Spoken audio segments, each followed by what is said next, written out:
Alors quand on débute au FTO, un des gros problèmes qu'il y a, c'est que comme il n'y a pas de centre fixe, il faut créer les centres dans le bon sens, etc. Donc faut pas notamment mettre le bleu ici et le rouge ici, sinon ça marchera pas. C'est comme quand on fait du 4-4, il faut faire les centres dans le bon ordre. Pour retenir, en fait, comment on fait? On regarde un 3-3. Regardez, quand on a le blanc en haut, on a le rouge puis le bleu. Là, on a le blanc en haut, le rouge puis le bleu. Donc en fait, quand vous allez créer les centres, il faut simplement se rappeler que c'est pareil sur un 3-3. Alors, faut connaître l'ordre des couleurs sur un 3-3. Si vous faites du 4-4, c'est probablement le cas si vous faites du FTO. Vous connaissez déjà les couleurs parce que vous faites les centres. Ça sert un peu plus tard aussi, quand on va devoir créer le centre gris pour mettre le rouge en bas et le bleu en haut.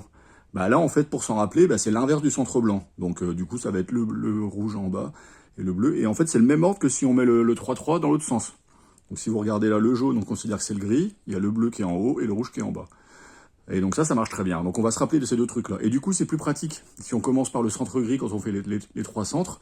Parce que du coup, on peut appliquer ça. Et une fois qu'on a fait le premier, comme notre bleu est bien fixé, on sait que le centre au-dessus, qui va être le orange, parce qu'on peut le savoir en regardant les triplets, le orange, s'il a forcément le bleu qui est à côté du bleu du centre gris, ce sera forcément le violet qui sera là, parce que le jaune est toujours à droite.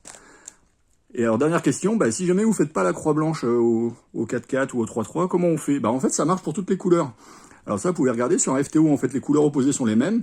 Et si on prend n'importe quelle couleur, il y aura toujours deux faces adjacentes qui ont des couleurs qui existent sur le 3-3 et qui sont dans le bon ordre. Donc en fait, ça va marcher dans tous les cas, vous arriverez toujours à trouver une combinaison que vous savez faire au 3-3 ou au 4-4 et qui du coup va marcher au 3-3, donc si par exemple au FTO. Donc si par exemple vous voulez faire la croix, là vous faites la croix verte et vous voulez commencer par le centre vert, en fait si vous faites la croix verte, a priori vous devez savoir qu'en croix verte on a le jaune puis le rouge, et là on va avoir le jaune puis le rouge.